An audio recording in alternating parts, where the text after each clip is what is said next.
Maqaa Abbaa, kan Ilmaa, kan Hafuura Qulqulluu, Waaqa tokkoo. Ameen.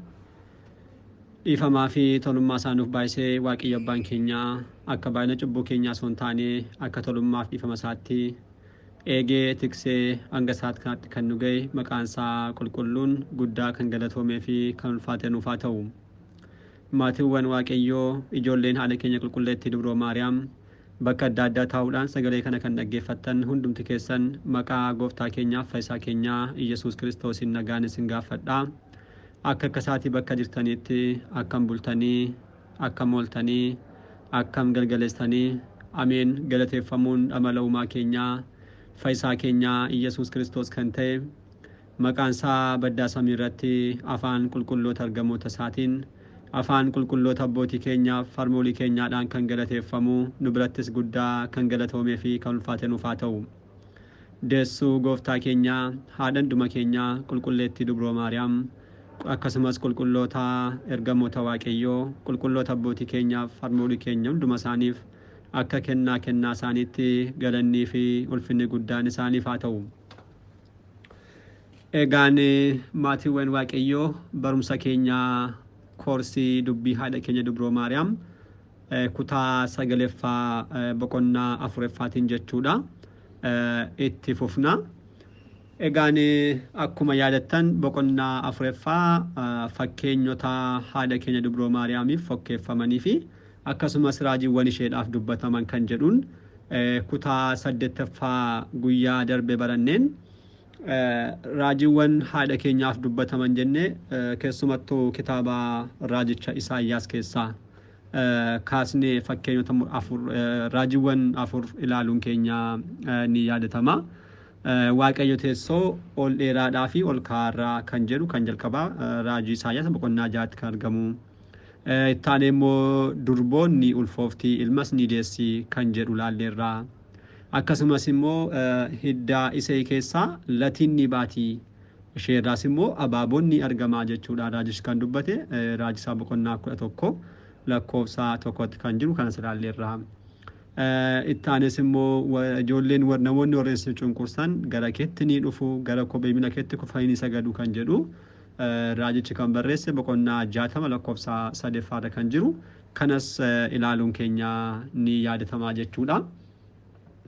Har'as akka fedhaa fi eeyyaa Waaqayyootti isuma kana itti fufuudhaan jechuudha barumsa keenya warreen hafan barannaa jechuudha.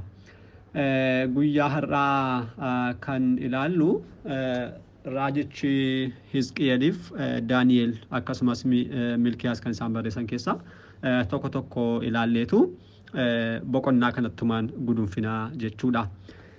Kan jalqabaa raajichi Hizqiyeel raajisaatti kan barreesse raajii Hizqiyeel boqonnaa 44 lakkoofsa 1 kaasee hanga 2tti kan jiru haadha keenya Dubroodhaaf kan dubbate ni qaba.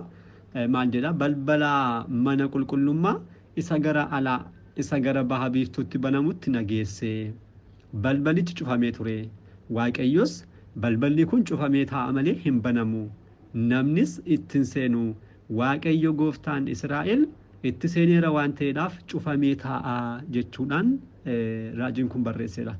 Egaa raajichi kun waa'ee Dubroo Maariyaamiidhaaf akkasumas gooftaan keenya isheerraa dhalatee erga deebi'ee booda kabaja durbummaa isheedhaaf qulqullummaa isheedhaaf dursee kan inni dubbatedha. Baha kan jedhamte haadha keenya Dubroo Maariyaamidha.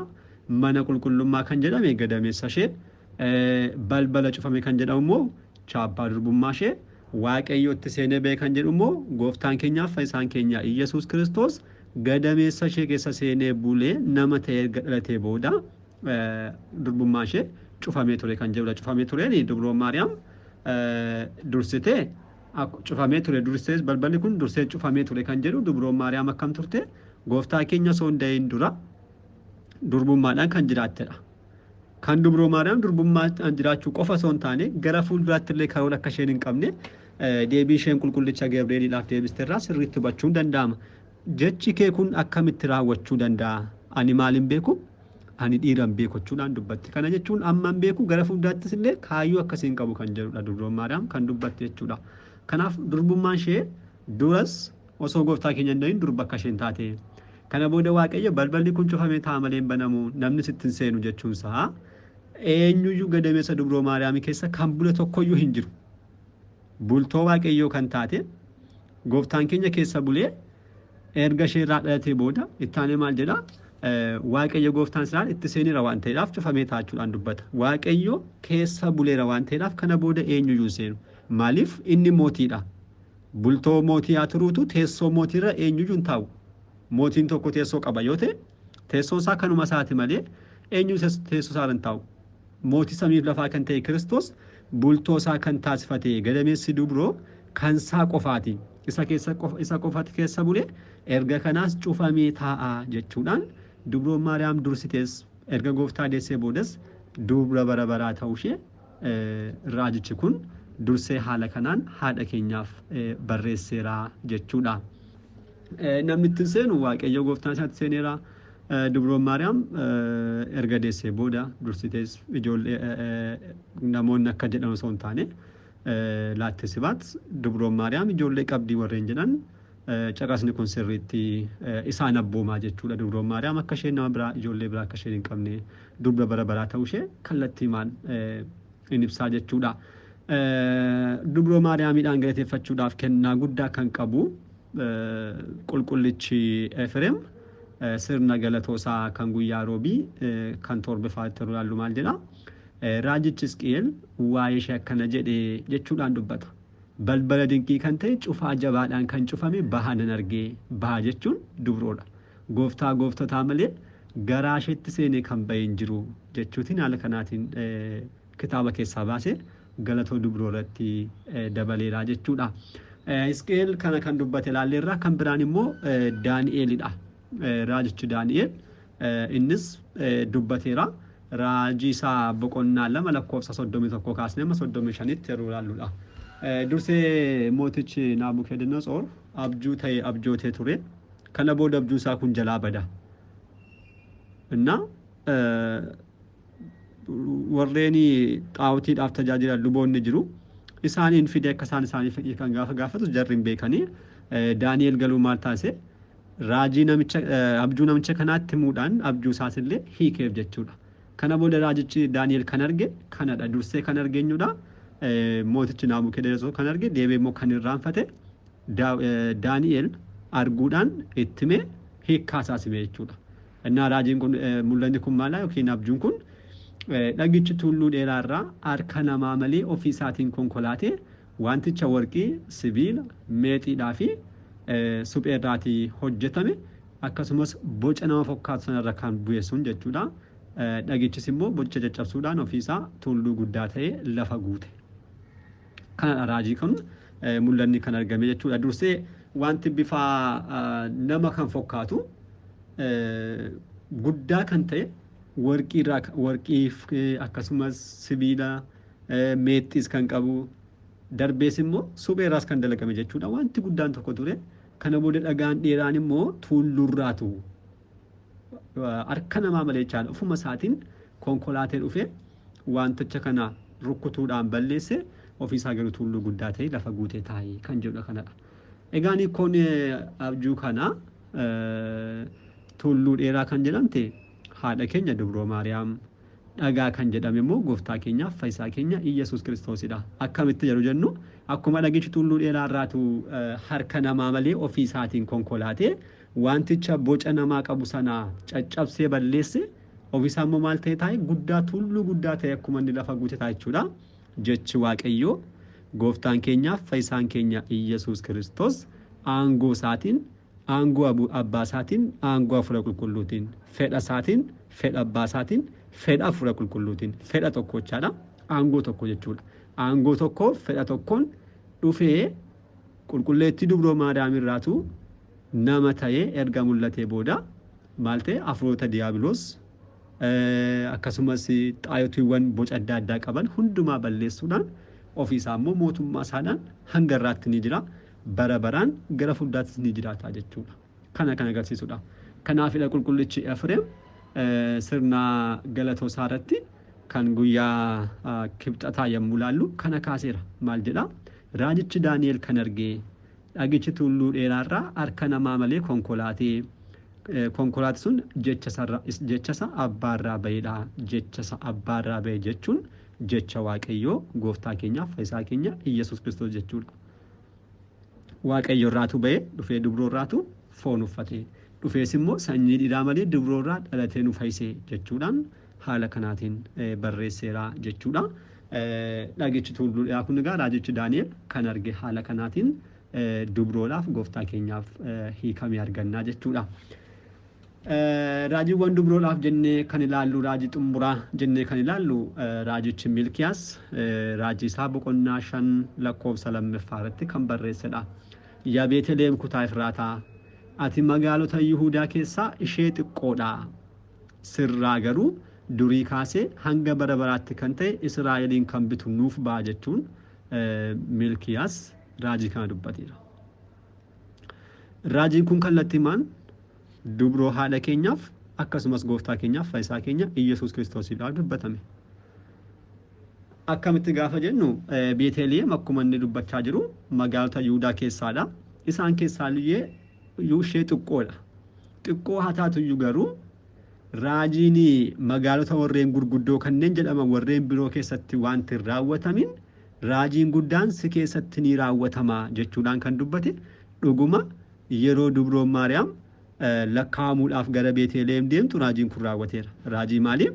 Gooftaan samiif lafaa addunyaa kan uume kan bitu kan jiraachisuudhaaf kan dabarsu nama ta'e kan dhalate eessattidha? Beetlehem keessattidha.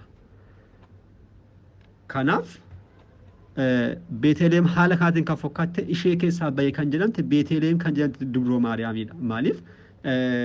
Dubroon Maariyaam kun akkamitti naaf ta'a jechuudhaan xiqqummaa ishee mucummaa ishee osoo isheen ibsitu kanaa olitti garuu gad of qabumsa ishee kanaadhaan durii kaasee hanga bara baraatti kan ta'e ilmi waaqa abbaa gooftaan keenyaaf fayyisaan keenya Iyyasuus Kiristoos bara baraaf kan ture kan jiraatu kan jiru isheerraatu nama ta'ee argameera jechuudha. Kanaaf qulqullichi Efreem sirna qulqulleessaasaa irratti dubbateera. Maal jedha? Sirna galatoo dubroo jechuudha. Biyya moototaa kan taate yaa Beetlehem gammadii addaaminni lammaffaan Kiristoos si keessatti dhalateera hoo jechuudhaan kaaseera. Biyya maali? Biyya moototaa kan taate yaa Beetlehem gammadii dubroo Maariyaam jechuudha. Beetlehem jechuudhaan kan dubbachaa jiru addaaminni lammaffaan si keessa Kiristoos si keessaa dhalateera. Addaam lammaffaadha Kiristoos. Kiristoos addaam lammaffaa addaam inni dura akkasumaan lafa durba taaterraa lafa hojiin irratti hin dalagamirraa akkuma inni argame Kiristoos maarraa argame dubroo durbummaadhaan jirturraa dhalateera. Addaam inni jalqabaanii diiyaabiloosiin akka dogongoree kufe addaamin lammaffaa maal ta'e diiyaabiloosiin moo'ee kana taasiseera. Addaam inni dura diiyaabiloosiin dogongoruudhaan akkuma inni ganata keessaa ari'ame addaam inni lammaffaa diiyaabiloos yeroo sirra buduudhaan gara Gibsitti ari'ameera. Addaam gooftaan kallattii madda addaam ittiin kufeen dhufeetu kan kaasedha. Addaam inni jalqabaan maal ta'eera? Cubbuuwwan sadiidhaan kufeera. Addaam inni lammaffaan Kiristoos cubbuuwwan kana sadan tsooma isaadhaan balleesseera. Addaam inni lammaffaan samiirraatu darbatamee maal ta'eera? Addunyaa loowwan keessa jiraatan addunyaa bineensaatti darbatameera. Kiristoosis immoo samiirraa dhufee addunyaa loonii bakka saawwaa loonii keessatti dhalachuudhaan addaam jalqabaa sana achi keessaa kaasee gara teessoo jalqabaatti deebiseera jechuudha. Kanaaf Kiristoos addaam lammaffaa jedhama. Addaam lammaffaa kun kan dhalate Beetlehem kan jedhamtu dubroo Maariyaam irraa jechuudha. Karaa biraa Efraataa jechuun maqaan isaa hiikumti isaa jechuudha. Kallattiimaan yeroo ilaallu firii kan baatte jechuudha. Firii kan baattedha. Dhuguma firii kan baatte jennee guyyaarraa hiikuu kan dandeenyu eenyuufidha? Dubbachuu kan dandeenyu firii kan baatte jennee dubbachuu kan dandeenyu masooba warqa. Masooba warqa jechuun firiin kan keessa taa'u jechuudha. Firiin kun immoo Kiristoosidha, nyaata jireenyaadha. Isheen inni immoo ishee yeroo argame dubroo irraadha jechaadha. Kanaaf firii kan baatte dubroo Maariyaam waan taateef kun kallattiimaan dubroodhaaf akka dubbatame. Tokkos immoo kallattiimaan Beetlehem kan jedhu gaafa ilaalullee Beetlehem jechuudhaan abbootonni kallattiidhaan hiikkaamti magaalaa kana beeta hibista jechuudha. Mana nyaataa yookiin mana buddeenaa. Buddeena jireenyaa kan ta'edha. Beetlehem keessa kan jiru buddeena jireenyaa kan isaan buddeena kan akkasatti maqaa biraa maqaa kan foonummaadhaa yeroo moggootu inni dhugaan nyaanni jireenyaa anadha jechuudhaan kan dubbate Kiristoos kan argame eenyurraadha? Dubroo Maariyaamidha. Kanaaf Beetlehem jechuun mana buddeenaa akkuma ta'e mana buddeena bara baraa kan taatedha Dubroo Maariyaamidha. Kanaaf kallattiin kun kallattumaan raajiin kun kallattiimaan haadha keenya Dubroo kan ibsudha jechuudha. Walumaa galatti gaafa walitti qabnu dhuguma kitaabni qulqulluun raajiiwwan baay'ee qabatee ni argama. Warreen kakuu moofaa keessumattuu yoo mulaallu kitaaba raajotaadha. Kitaabni raajotaa kun immoo guutummaan isaanii raajimaan kan guutanidha. Dursanii wanta fagootti raawwatu ija raajiidhaan ilaaluudhaan abboonni keenya kan itti barreessan. Kanaaf wanti raawwatamee hin beekne adda kan ta'e jechuudha kun waaqayyo dhuguma nama ni ta'a. Nama immoo ta'u immoo dubroodha dhalata. Dubroon kun immoo durbummaa ishee osoo hin jijjiiramin sanyii dhiiraa malee deessi. Wanti kun baay'ee dinqiidha. Baay'ee dinqisaadha. Kan dhala namaa turuuti qulqulluun Gabri'eel gaafa dhagahu baay'ee dinqame baay'ee jechuudha. Baay'ee dinqisiifamaa dhufeetu gammachuu guddaadhaan dubrootti kan hime. Raajiin kun kallattiimaan akka tasaa hojiin guddaan kun kallattiimaan akka tasaa kan raawwate osoo hin taane dursee waaqayyo hafuura qulqulluun raajotaaf ibsaa kan turedha. Kun immoo dubroorraa wanta nama ta'eedhaaf raajiiwwan kun dubroodhaaf baay'een dubbatamaniiru. Isaan keessaa boqonnaa kanaan raajiiwwan muraasa kanneen ilaalle kun akka ta'e isaan kaanis ni jiru. Kitaabolee adda addaadhaa dubbisuun nurraatu eegamaa jechuudha. Nuti kanumaan bira dabarraa jechuu barbaadeetuuni barumsi keenya kutaattaanu boqonnaa 5ffaa eegalla. Boqonnaan 4ffaan kanumaan xumureeraa jechuudha. Boqonnaa 5ffaadhaan kutaattaanuun barumsa keenyaan kan walitti deebinuudha kan ta'u har'aaf asuma irratti nu haa ga'u. Abbaa sagalichaa kan ta'e Waaqayyo abbaa keenyaaf galannii fi ulfinni guddaan isaaf haa ta'u. Eebbi gargaarsi kadhannaan haadha keenya Dubroo Maariyaam hunduma keenya wajjirraan haa ta'u. Kutaattaanuun hanga deebinutti nagaa Waaqayyootiin turtii gaarii galanni Waaqayyoof.